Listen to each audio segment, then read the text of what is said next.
Hey everyone, welcome to Metrometer by Kalpana Singh. And today we will discuss about constituent components of lithosphere. Mainly lithosphere जो है वो located है in between continent and ocean. So the layer of the earth on which the continent and ocean are located, that is called lithosphere, and which is divided are found inside the earth, the crust, mantle and the core. So these three things are present in earth. और जो इसकी thickness है, अगर lithosphere की thickness की बात करें 30 से 100 किलोमीटर के बीच में जो है upper part represented, and this region is called lithosphere. अब बात करते हैं लिथोस्फीयर के. सो लिथोस्फीयर एक रिजिड structure है and that is outermost shell on earth. It is composed of crust and the portion of the upper mantle that behaves elastically on its scale of thousands of years or greater. The outermost shell of rocky planet, the crust is defined on the basis of its chemistry and minerals.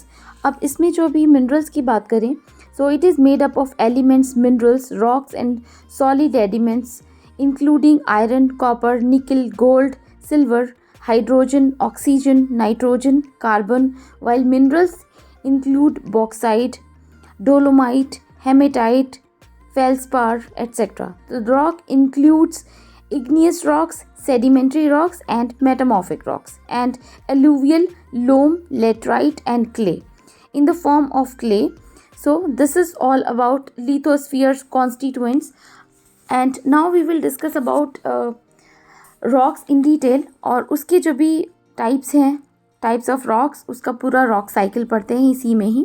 तो lithosphere is of two types, oceanic and continental, which is associated oceanic crust and exist in ocean basin, and another one is associated with continent and that is continental crust. अब बात करते हैं what is rock. So rock जो है composition है earth crust का, और इसमें जो है एग्रीगेट मेनली बहुत सारे मिनरल्स होते हैं, जैसे कि रॉक में भी हार्ड और सॉफ्ट इन वेरीड कलर, और इसमें जो है ग्रेनाइट जो है हार्ड है, soapstone is soft, gabbro is black and quartzite can be milky white. तो इसमें जो भी कॉम्पोजिशन है डिफरेंट है. जैसे ग्रेनाइट हार्ड हो गया तो हार्ड सरफेस बनाता है, कहीं कहीं पे सोपस्टोन है तो वो सॉफ्ट है, तो कहीं पे हार्ड क्रस्ट है, कहीं पे सॉफ्ट है, और इसका जो भी स्ट्रक्चर है वो अलग अलग है. So rock don't have a definite composition और मिनरल्स कॉन्स्टिट्यूएंट्स, जैसे कि फेल्सपार और क्वार्ट्ज है. मोस्ट कॉमन मिनरल्स हैं रॉक में जो पाए जाते हैं. There are many different kind of rocks which are grouped under 3 families on the basis of their mode of formation, और ये 3 फैमिलीज के बारे में डिटेल में बात करते हैं. Igneous rocks. Igneous rocks is formed by the solidification of magma and lava. क्योंकि जब लावा और मैग्मा निकलता है तो वो सॉलिडिफाई हो जाता है और एक प्राइमरी रॉक बना देता है, जिससे कि ग्रेनाइट और बेसाल्ट बनते हैं. उसके बाद आती है सेडिमेंट्री रॉक्स, और सेडिमेंट्री रॉक्स का जो है रिजल्ट है डिपोजिशन का, fragmentation of rocks by the exogenous process. This is also known as the secondary rock. और इसमें जो है और इसके जो एग्जाम्पल्स हैं sandstone, limestone and shale. So ये जो है इसके मेन एग्जाम्पल होंगे, और सेडिमेंट्स मतलब छोटे छोटे टुकड़ों में डिवाइड हो जाते हैं. उसके बाद आती है मेटामॉर्फिक रॉक्स. मेटामॉर्फिक रॉक्स की बात करें, already existing rocks that are undergoing crystallisation, tertiary rock कहलाती है ये, और इसका नाम मेटामॉर्फिक रॉक है. Phyllite, schist, gneiss, quartzite and marble, ये जो है इसके मेन एग्जाम्पल्स हैं, और ये जो है रिसाइकलिंग के बाद जो प्रोसेस चलता रहता है. अब जो है इग्नियस रॉक्स में मेनली जो है एग्जाम्पल अगर देखें, इसमें basalt, pumice, obsidian, rhyolite, scoria, dacite, granite, gabbro, diabase, diorite, pegmatite and peridotite जो हैं इसके मेन एग्जाम्पल्स हैं. और ये इग्निस रॉक के एग्जाम्पल है, जो कि इनिशियली जब लावा और मैग्मा पिघलते हैं तो ये जो है डिफरेंट टाइप ऑफ रॉक्स जो है फॉर्मेशन होता है. जैसे प्यूमिस पत्थर काफ़ी ज़्यादा ऑस्पिशियस माना जाता है, उसके अलावा अब बात करेंगे इग्नियस रॉक्स का डिटेल में। And igneous rocks form out of magma and lava. The interior of the earth, they are known as primary rocks. The igneous rocks are formed when magma cools and solidify. और जब ये बहुत ज़्यादा solidify होने के बाद magma upward movement cool होता है और turns into solid form, it is called igneous rocks, and the process of cooling solidification can be into the earth crust or on the surface. क्योंकि कभी कभी होता है जैसे मैग्मा निकल रहा है तो वो अंदर की तरफ ही जगह बनाता चला जाता है दूसरी साइड में, और कभी कभी ऐसा होता है कि बाहर की तरफ जो है बनाता चला जाता है ये। So now igneous rocks are classified based on the texture. Texture depends upon size and arrangement of grains on the physical conditions, और उसकी फिजिकल कंडीशन में जैसे मोल्टन मटेरियल है उसमें जो है डीप्स आगे ग्रेट, और उसके अलावा मिनरल ग्रेन्स कहीं कहीं पे आ जाते हैं। सडन कूलिंग से जो है सरफेस डिफरेंट तरह की हो जाती है, कहीं पे स्मॉल एंड स्मूथ ग्रेन होते हैं, इंटरमीडिएट कंडीशंस होती है एंड इंटरमीडिएट साइज होते हैं grain like. So that is making of igneous rocks. Discuss करते हैं इसके जो एग्जाम्पल्स हैं। Granite, gabbro, pegmatite, basalt, volcanic, brassica and tuff are some of the examples of igneous rocks, and the process of cooling and solidification can happen in the earth crust or on the surface.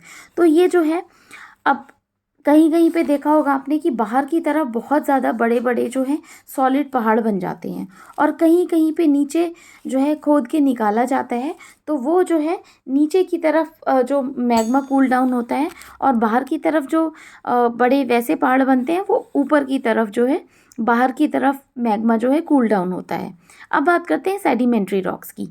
Sedimentary rocks में mainly जो है conglomerate, sandstone और उसके अलावा सिलस्टोन and shell, ये जो हैं mainly 4 तरह के होते हैं, और जिसमें से कोर्स ग्रेन जो होते हैं वो कॉन्ग्लोमेरेट्स होते हैं, और इसमें जो है चेंज होता रहता है। जो वर्ड आया sedimentary, it is derive from the Latin word sedimentum which means settling, यानी कि जब जैसे इग्नियस रॉक्स हुई उस ठंडी हुई, स्टार्टिंग में जो ठंडा होने के बाद डिफरेंट टाइप के जो दूसरे ग्रेन्यूल्स बने, यहाँ पे सेटलिंग डाउन हुआ। Rock of the earth surface are exposed to denudational agents are known and broken up into various size of fragments, और बहुत बहुत डिफरेंट टाइप के साइज बने जिसमें कि फ्रेगमेंटेशन से transported by the different exogenous agencies and deposited these deposit through compactum turn into rocks, and this process is called lithification। क्योंकि इसमें जो है चेंजेस हुए और जो इनका टेक्सचर था वो भी डिफरेंट था, और जो पुरानी वाली फॉर्म थी वो ज़्यादा कोर्स थी, इसमें थोड़ी स्मूथनेस आई। And in many sedimentations and sedimentary rocks the layer of the deposition retain their characteristics even after lithification. अब इसमें जितने भी डिपोजिशंस हुए, number of layers of varying thickness is sedimentary rocks like limestone बन रहा है, shale बन रहा है, depending upon the mode of the formation. Sedimentary rocks are classified into 3 major groups. Mechanically form जैसे कि सैंडस्टोन है, कॉन्ग्लोमरेट, और इसमें mechanically formed sandstone, conglomerate, limestone, shale and loess, ये जो है मेनली फॉर्म हुए इसमें मैकेनिकली फॉर्म जो कंपोनेंट्स फॉर्म होते हैं। उसके बाद जो है मेनली मेटामॉर्फिक रॉक्स डिटेल में है क्या। ऑर्गेनिकली फॉर्म जो है जिसराइट, चॉक, लाइमस्टोन, कोल एट्सेट्रा। केमिकली फॉर्म्ड अगर बात करें, चार्ट या चर्ट बोलते हैं इसको, limestone, halide and potash. Metamorphic rock में मेनली जो है मार्बल, एंथ्रासाइट, ग्नीस, हॉर्नफेल्स, मॉरिपोसाइट, नोवाकोसियुलाइट या क्यूलाइट बोल सकते हो उसको, quartzite, phyllite, schist, skarn, slate and soapstone. ये जो है मेन कंपोनेंट बोलो या फिर इनको स्टोन बोल सकते हैं, इनका फॉर्मेशन होता है मेटामॉर्फिक रॉक में। अब जो है डिटेल में बात करें तो डिटेल में मेटामॉर्फिक रॉक के बारे में अगर पढ़ें तो मेटामॉर्फिक रॉक का जो मीनिंग है, change of forms. These rocks form under the action of pressure, volume and temperature, यानी कि PVT changes. Metamorphism is a process by which already consolidated rock undergo recrystallisation, यानी कि छोटे छोटे जो टुकड़े हैं वो एक साथ कंबाइन होते हैं और जो है उसका रिक्रिस्टलाइजेशन होता है एंड रीऑर्गेनाइजेशन के बाद जो है एक न्यू मेटामॉर्फिज्म का प्रोसेस अकर होता है और मेटामॉर्फिक रॉक का फॉर्मेशन होता है। Metamorphism occurs when rocks forced down to lower levels by tectonic processes or when molten magma rising through the crust come in contact with the crustal rock or underlying rock are subjected to the great amount of pressure by the overlying rocks, यानी कि एक के ऊपर एक अगर layer है या फिर मॉल्टन मैग्मा कहीं से कांटेक्ट में आ जाता है तो उसका प्रेशर बहुत ज़्यादा हाई होता है, उसकी वजह से आप कह सकते हो इसका रिक्रिस्टलाइजेशन हो जाता है और मेनली डिसरप्शन हो जाता है। मैकेनिकल डिसरप्शन की अगर बात करें, reorganisation of the original mineral within rock due to the breaking and crushing without any appreciable chemical changes is called dynamic metamorphism, and the material of rock chemically alter recrystalline due to the thermal metamorphism। and metamorphic जो rocks है, so there are two types of thermal metamorphism, यानी कि contact metamorphism में जो in contact metamorphism the rock come into contact with hot intruding magma और उसमें जो है चेंजेस होने लग जाते हैं उसकी शेप में, और जो लावा जब निकलता है तो रॉक मटेरियल रिक्रिस्टलाइन हो जाती है और टेम्परेचर से उस पर प्रेशर पड़ने लगता है। Quite often new materials formed out of magma और lava are added to the rock और एक न्यू रॉक का फॉर्मेशन हो जाता है, that is called metamorphic rock. और इसमें जो है दो तरह के जो भी प्रोसेसेस थे, क्रिस्टलाइजेशन का प्रोसेस हो जाता है और जब हॉट जो है लावा से कांटेक्ट में आता है। अब बात करें अगर रीजनल मेटामॉर्फिज्म की, so rock undergoes recrystallization due to the deformation caused by the tectonic shearing together, यानी कि जो भी टेक्टोनिक प्लेट्स होती हैं वो शेक करें या फिर एक दूसरे से घिसाव जो होता है, हाई टेम्परेचर निकलता है और प्रेशर भी। In the process of metamorphism in some rock grains और mineral gets arrange in layer और लाइंस, और इसमें से जो भी लाइंस और लेयर बनती चली जाती हैं जब एक के ऊपर एक जो है मॉल्टन मैग्मा चढ़ता है और पुरानी रॉक से टच में आता है। Such an arrangement of the minerals और grain in metamorphic rock is called foliation और लीनिएशन, और इस जो पूरा प्रोसेस है रीजनल मेटामॉर्फिज्म के अंदर आता है ये। सो समटाइम्स मिनरल्स और material of the different groups are arranged into alternating thin to thick layer appearing in light and dark shades, such as structure is metamorphic rock is called banding or rock displaying। अब इसमें जितने भी types हैं metamorphic rock के depend on the original rock that were subjected to metamorphism.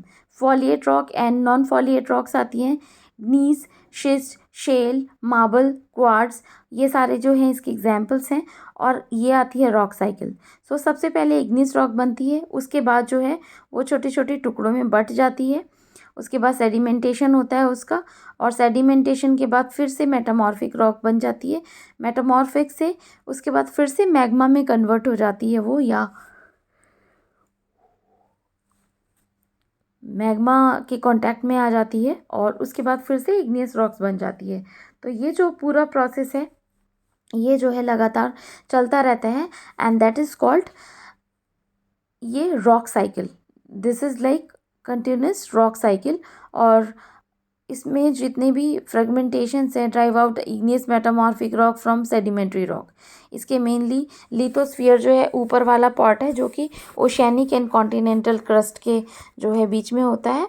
And इसका ये था constituents और components of lithosphere and types of rocks. काफ़ी ज़्यादा इम्पॉर्टेंट है ये, और ये आपको याद रखना है। सो मिलते हैं नेक्स्ट वीडियो में। Till then study hard and thank you so much for watching.